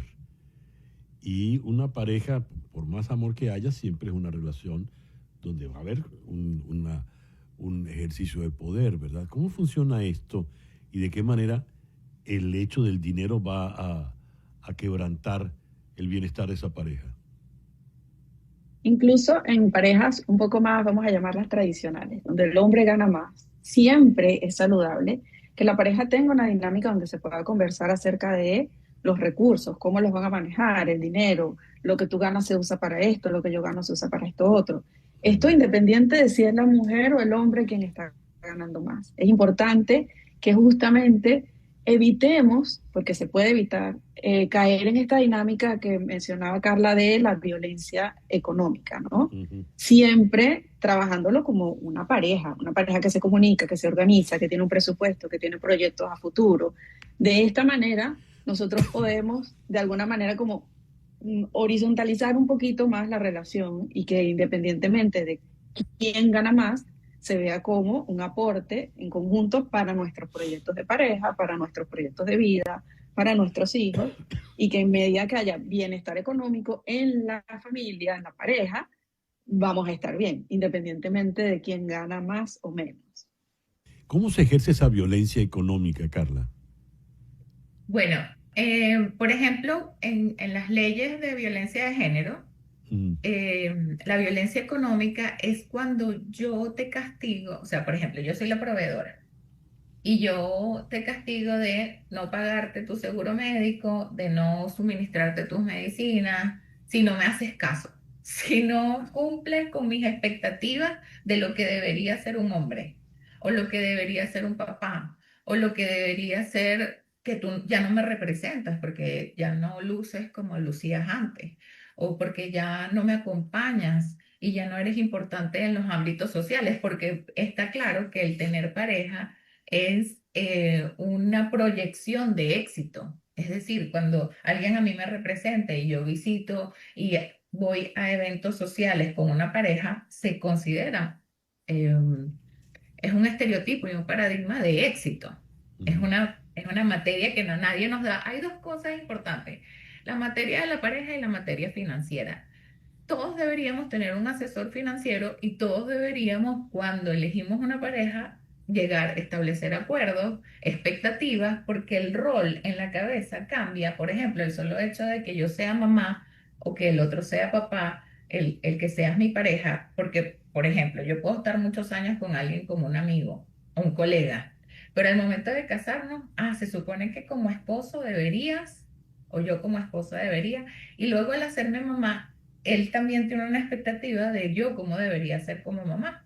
Entonces, al yo no cumplir las expectativas del otro y al no cumplir las expectativas mías, Ujú. ya no importa lo que yo esté aportando, sea tiempo, dinero, lo que sea, yo no siento que está siendo bien invertido porque lo que yo estoy obteniendo me está resultando insatisfactorio. Entonces, la violencia financiera viene cuando ya yo no quiero suministrar lo que estoy suministrando. No te quiero suministrar lo que te estoy suministrando porque tú tampoco me estás dando lo que yo espero de ti. Ujú. A ver, Y entonces ahí viene la violencia financiera. a ver, y aquí me surge una pregunta. Te la voy a formular a ti, Joana. Por ejemplo, decía Carla, la pareja debe ponerse de acuerdo, ¿verdad? Ponerse de acuerdo cómo van a manejar el dinero. Pero las parejas deben ponerse de acuerdo en qué. Las parejas, por ejemplo, se ponen de acuerdo sexualmente, se ponen de acuerdo en la responsabilidad yo tendo la cama y tú barres. No sé cómo debe ser ese ponerse de acuerdo. Idealmente sería nosotros conversar como parejas de las cosas que pueden estar ocasionando fricción, por decirlo así, y de cosas que nosotros queremos planear y queremos ver cómo funciona. Eso sería ideal, pero sin embargo, esto no es algo que así, establecimos esto y así nos vamos a quedar por el resto de la vida. Ahí, la pareja como tal es una pareja que va cambiando con el tiempo, llegan retos nuevos, llegan situaciones nuevas. Antes no teníamos hijos, ahora tenemos hijos, o antes tú no estabas trabajando, ahora sí estás trabajando. O sea, tiene que haber también la plasticidad de ir ajustando lo que la pareja está viviendo en ese momento para ponerse de acuerdo, bien sea conversándolo. Si hay mucho conflicto, se puede conversar incluso en terapia de pareja, si esto ya realmente está trayendo problemas a la relación.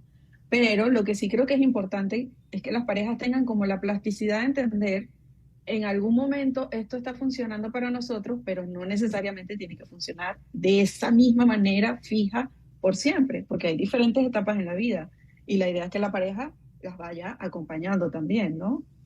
Uh-huh. Te hago la misma pregunta a ti, Carla. ¿En qué se deben poner de acuerdo las parejas entonces?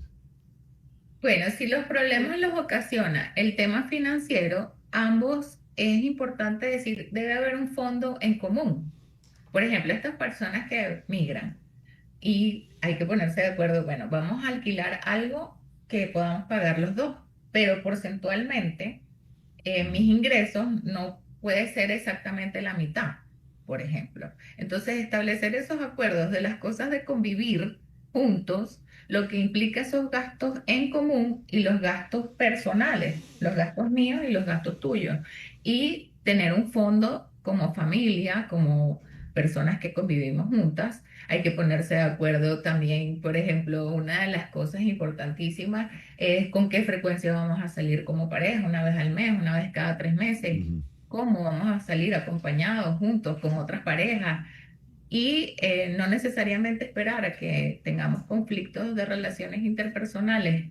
Puede ser con nuestra propia familia o con la pareja para buscar asesoramiento psicológico, porque lo ideal es que esas relaciones sean satisfactorias, nos generemos emociones positivas, no solamente evitemos los conflictos y sí establezcamos acuerdos de cuánto va a ser el monto que yo voy a aportar para la convivencia, para el mercado, para sobrevivir juntos, para ese fondo de ir a comernos un helado al fin de semana, o sea, incluso para la recreación de la pareja y para la construcción de momentos en común. Bien, hemos llegado al final, así que te voy a dejar la palabra de conclusión a ti, Joana, por favor. Bueno, yo de verdad que revisando un poco sobre este tema, me sorprendió mucho cómo todavía hay mucho de la sociedad está anclado en el hombre tiene que ser el que gana más.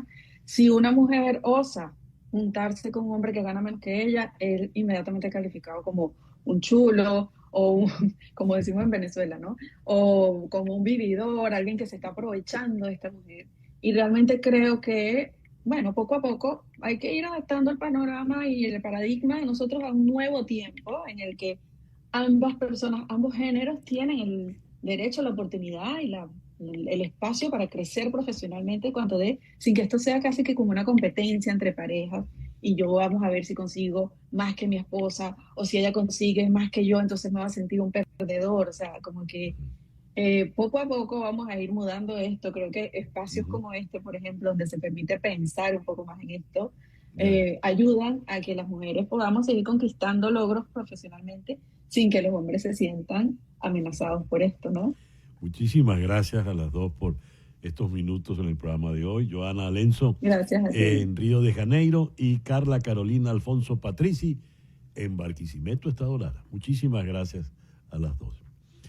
Hablando de parejas, esta no se puso muy de acuerdo. Se ha hecho viral el manotazo, la bofetada, el arañazo, no sé, que le da, ahí lo tenemos en pantalla, abren la puerta del avión recién aterrizado en Vietnam y sale el presidente Macron luego de que le han abofeteado, detrás de él viene su esposa, Brigitte, y él le ofrece el brazo, pero ella no se va a bajar. Aquí tenemos la repetición, el momento en que él le recibe el manotazo, se da cuenta que él tiene la puerta abierta y fíjense, él entra, la azafata se hace a un lado y bueno, ¿qué pasó allí? En declaraciones a la prensa en Hanoi, Macron dijo: hay un video en el que se me ve bromeando con mi mujer y de alguna manera eso se convierte en una especie de catástrofe geoplanetaria, con gente incluso inventando teorías para explicarlo. Macron reconoció que las imágenes eran auténticas, pero criticó que se estuvieran utilizando como un arma. Los videos son todos reales y sí, a veces la gente los manipula, pero la gente le está atribuyendo todo tipo de tonterías. Allí viene el presidente, saluda y detrás viene la señora Macron, que saluda al funcionario del avión y él le va a ofrecer el brazo para que bajen, pero ella por lo visto está disgustada y no le va a dar la mano.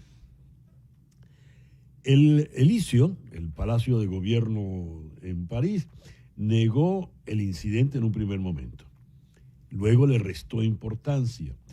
Una fuente cercana al presidente declaró a la cadena BFM, afiliada a CNN, que la pareja solo estaba discutiendo. Fue un momento de unión. Bueno, todas las parejas discuten, pero eso fue un hecho de violencia, eso es violencia de género, eso es violencia doméstica. Recordemos, claro, y después vienen todos los antecedentes. Recordemos que ella le lleva 25 años al presidente. Ella tiene 72 años y él 47 años. Ella fue su maestra en el bachillerato. Tenía 40 años y él 15. Y allí comenzó el amor. Después se escribirá esa historia y será todo un bestseller, sin lugar a dudas. 10:34 de la mañana. Una pequeña pausa y al regreso, la depresión. ¿Por qué es tan fuerte la depresión?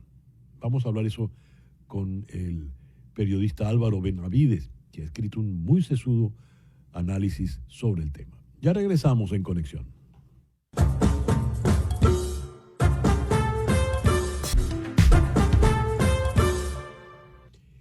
Leo algunas reacciones que nos escriben sobre el comentario de la pareja Macron.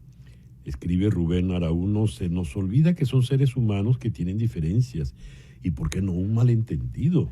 ¿Hasta cuándo vamos a ser tan superficiales? No. Eso le pasa a los vecinos y usted lo comenta.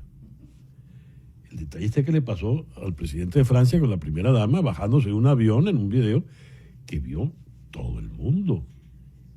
Y esas cosas, claro que pasan, pero ahí hubo violencia, ese es el detalle.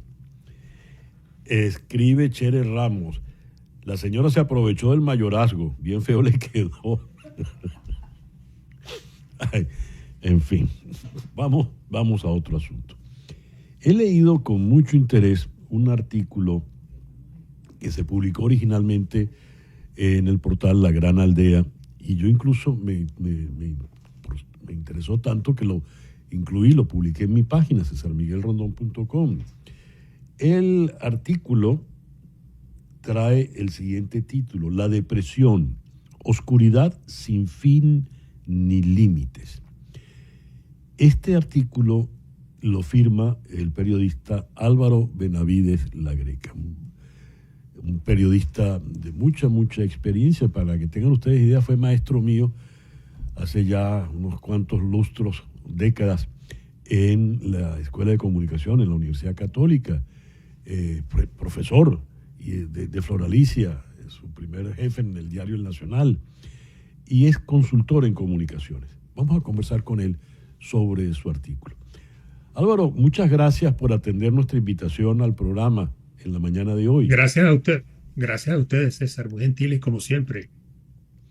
Álvaro, ¿por qué escribiste este artículo?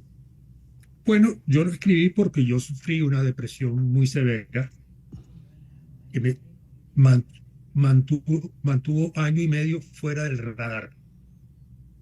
Yo viví durante 18 meses en un túnel del que pensaba que jamás podría salir, Ujú. porque las depresiones son verdaderamente dramáticas. Se convierten a veces en infiernos. Lo que he hecho, lo que he sabido después de haber salido de esa depresión, con mucho pesar, con mucho esfuerzo, con apoyo, por supuesto, es indagar un poco y descubrí que, de acuerdo con la Oficina Mundial de la Salud, 1 de cada 20 adultos sufre o ha sufrido depresión en algún momento de su vida y que el 10 o el 15% de la humanidad entera sufre depresiones. El problema es que cuando se prolongan como se prolongó la que yo padecí, ya es más complicado. Y de una depresión, uno nunca sabe cómo entra y creo que no sabe tampoco cómo sale. Pero se puede salir, esa es la buena noticia, se puede salir de las depresiones. No sabes cómo entra, entonces no te voy a preguntar cómo ni por qué caíste en esa depresión, pero hablas de los días planos, cuando estás deprimido. Dices, la gente que está a tu alrededor te dice, solo tienes que levantarte, bañarte, vestirte, pero resulta que esas son tareas titánicas para el que está deprimido. ¿Qué es un día plano, Álvaro? Un día plano es un día que no tiene variaciones de ningún tipo, es todo el día igual. No importa lo que esté ocurriendo, no importa lo que estés haciendo, tú todo el tiempo estás con la misma sensación de tristeza, de melancolía, que no te la quita nada.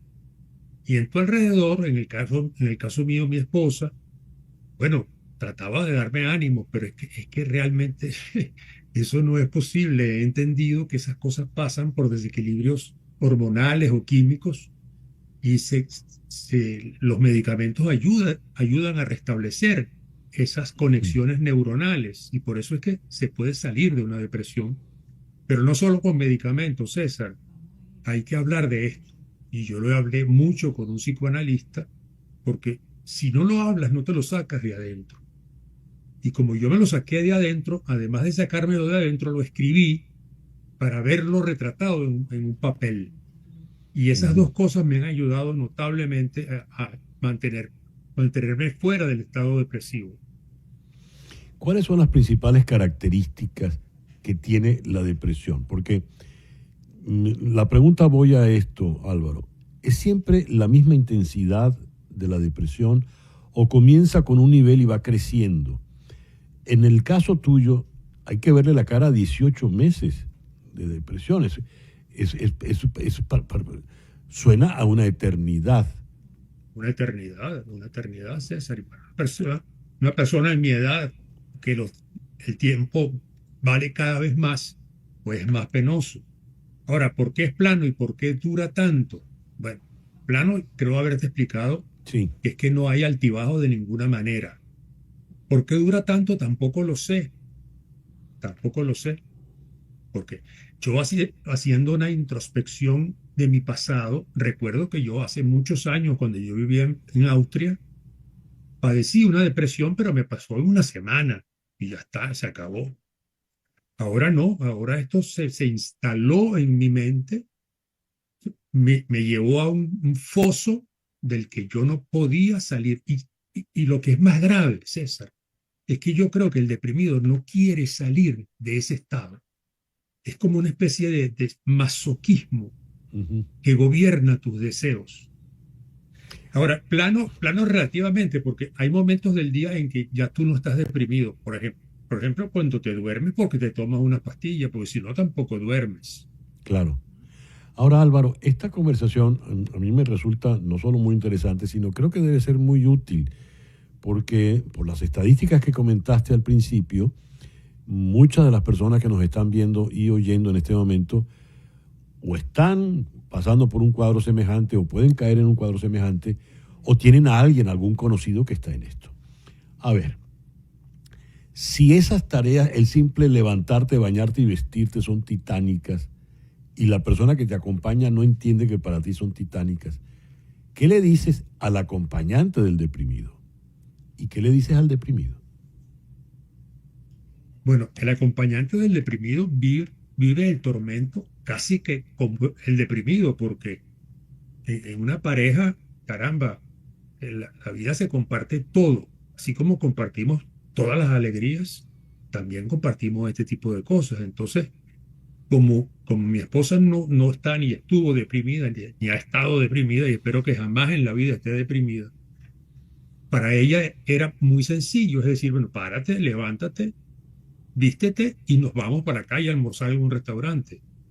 Y eso es algo que para mí era imposible salir a la calle. Yo pasé año y medio metido en mi casa, no salía sino cuando tenía que ir al psiquiatra.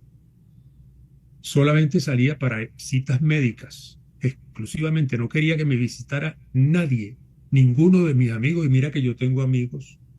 Y aquí en Venezuela mucha gente, caramba, de mi familia se preocupó por mi estado y estaban interesados, me llamaban por teléfono, no atendía el teléfono.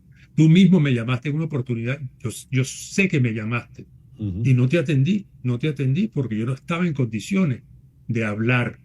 Uno enmudece, así de simple. Yo estuve 18 meses sin hablar, César, literalmente. No es una figura retórica. Sí. Yo estuve en silencio año y medio. ¿Y cómo saliste de la depresión? Ya dijiste, el psiquiatra receta algunos medicamentos, ¿verdad? Muy bien. Pero mencionaste al psicoanalista. ¿Es puntual el psicoanalista o puede ser cualquier tipo de terapia psicológica? ¿Qué hizo la terapia psicológica para sacarte de la depresión? Bueno, me hizo verme desde afuera, verme desde sus ojos. Ya no era yo el que me veía, ya no era él el que me veía, sino que era yo que me veía a través de él. Y con la habilidad que tienen estas personas expertas, son seres luminosos, son capaces de darte los instrumentos orales para que tú expreses lo que estás sintiendo en sesiones que duran 1 hora o algo así, y a veces parece una eternidad, porque tú te sientas frente a una persona en las primeras sesiones y simplemente no hablas, y él tampoco. Se produce una comunicación ahí en silencio que es muy angustiosa para el deprimido en los primeros momentos, pero poco a poco, con las habilidades científicas de personas, tú eres capaz de rescatar la palabra.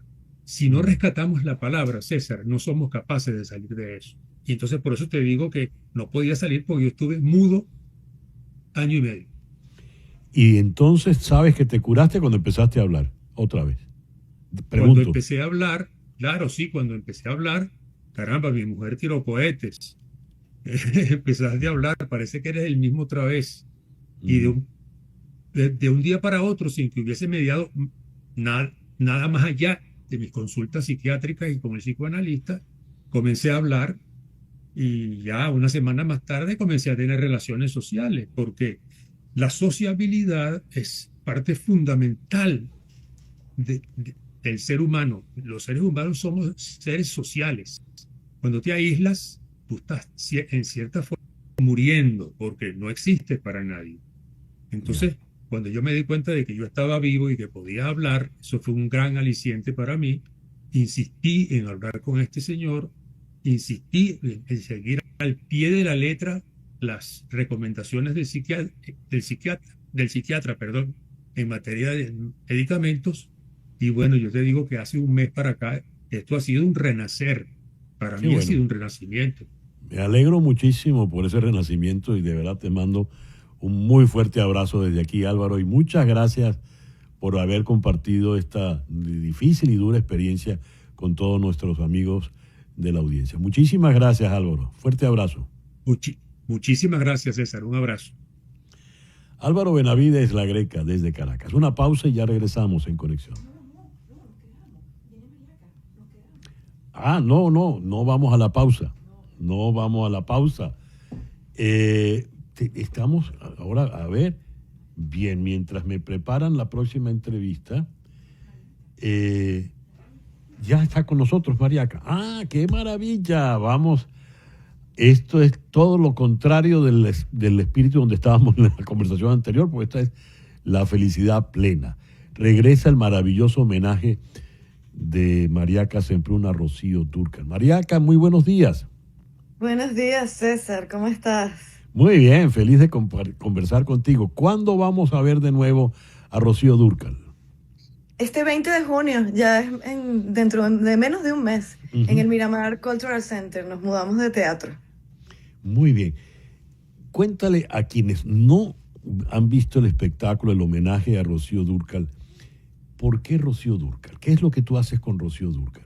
Porque la gente te vio hacer de La Lupe, donde tú te convertías en La Lupe. La gente te vio hacer de Edith Piaf, donde te convertías en Edith Piaf. Pero tú no te conviertes en Rocío Dúrcal. ¿Cómo es este espectáculo? No. Por primera vez decidí hacer, bueno, los anteriores han sido homenajes también, pero por primera vez decidí hacer un homenaje desde el punto de vista del artista.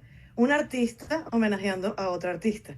Entonces ya no la caracterizo, sino que canto a mi propia forma las canciones más icónicas de Rocío Dúrcal y hago un recorrido por su vida artística, por los grandes hitos que marcó, sus grandes canciones que todavía están en el imaginario de la gente. Y bueno, ya este espectáculo resulta como un híbrido entre un musical y un concierto. Porque sí, yo tengo una banda en vivo de 15 músicos, incluyendo el mariachi, pero no es solamente las canciones y ya, que la gente las canta conmigo. Es también toda una historia que va hilando el por qué yo decidí homenajear esta voz que ha sido parte de nuestra educación sentimental, como lo decimos en el texto. Entonces es una gran celebración de los grandes hitos de Rocío Dúrcal a través de sus canciones, de sus grandes canciones. Hay algo que me llama la atención, que la gente va, por ejemplo, hay grupos de amigas que van en patota, van así en combo a cantar todo y a celebrar en grupo. ¿Cómo ha sido la experiencia con el público, Mariaca?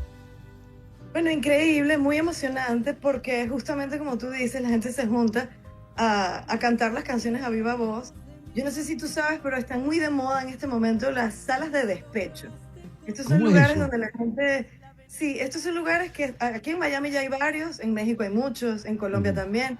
Son lugares donde la gente se reúne a cantar tipo karaoke todas estas canciones de los 80 y de los 90 románticas, de despecho, que son para cantarlas, tú sabes, con toda la fuerza y con toda el alma.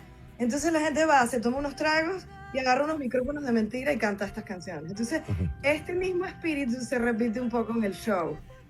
Por supuesto, es mayoritariamente femenino, pero a mí me sorprendió que en la temporada que hicimos en noviembre en el Colony City, muchos hombres salieron llorando y conmovidos profundamente y me decían, oye, es que me recordó a mi mamá, me recordó a mi abuela, a mi tía, y yo me sabía las canciones sin saber que me las sabía.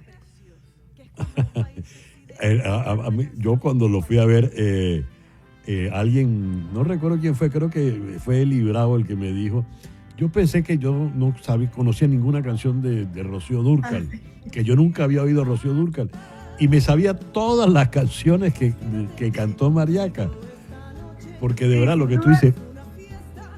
Eso está en el inconsciente. De hecho, cuando yo empecé a estudiar las canciones, me sorprendí porque yo me sabía más de lo que yo imaginaba.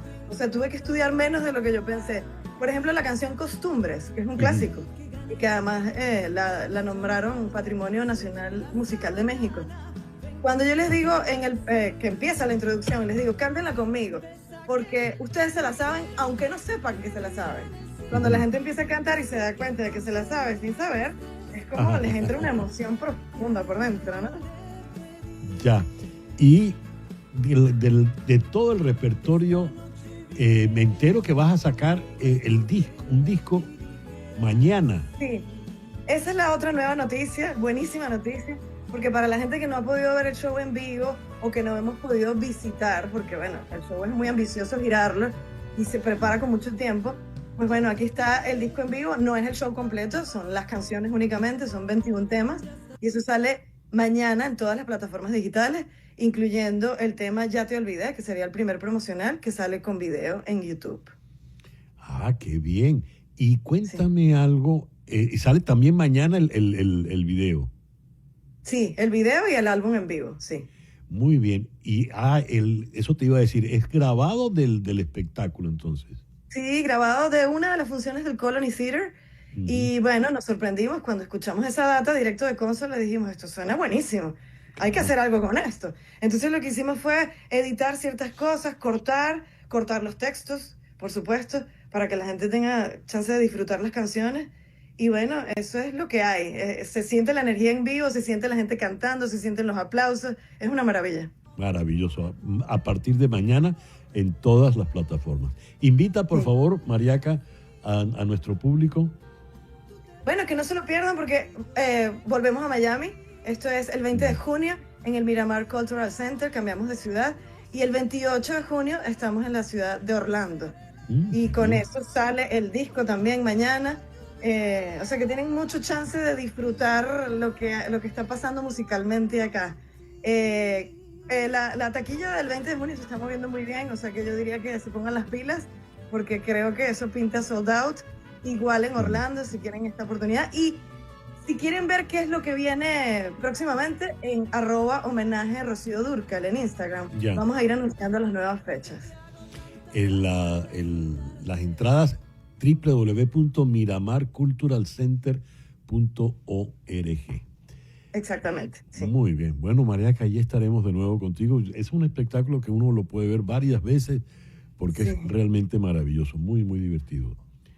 Sí, y muy alegre, además, le levanta el espíritu a cualquiera. Así que quedan cordialmente invitados y gracias, César, por este contacto. Sí. Despéchate con alegría, sería más o menos algo así. Exacto.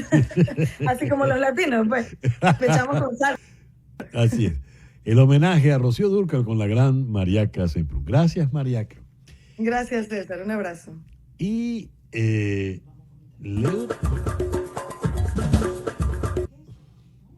leo con esto. Los legisladores franceses votarán hoy, no sobre la bofetada del avión, no, sobre un proyecto de ley para legalizar la muerte asistida, una de varias iniciativas legislativas similares en toda Europa. La Asamblea Nacional Francesa ha debatido la medida durante una semana, aunque incluso si se aprueba deberá ser aprobada por la Cámara Alta. La Gran Bretaña también está considerando su propio proyecto de ley sobre la muerte asistida, mientras que diversas formas de esta práctica ya son legales en al menos otros 6 países europeos. Francia adoptó un enfoque inusual para elaborar su proyecto de ley, seleccionando a un grupo diverso de 184 ciudadanos para una convención nacional de 4 meses. En lugar de crear división, la diversidad de orígenes se convirtió en una fortaleza, según Radio Francia Internacional. Y este miércoles en Conexión, Trump. Gracias por permitirnos estar allí. Tengan todos el mejor día posible.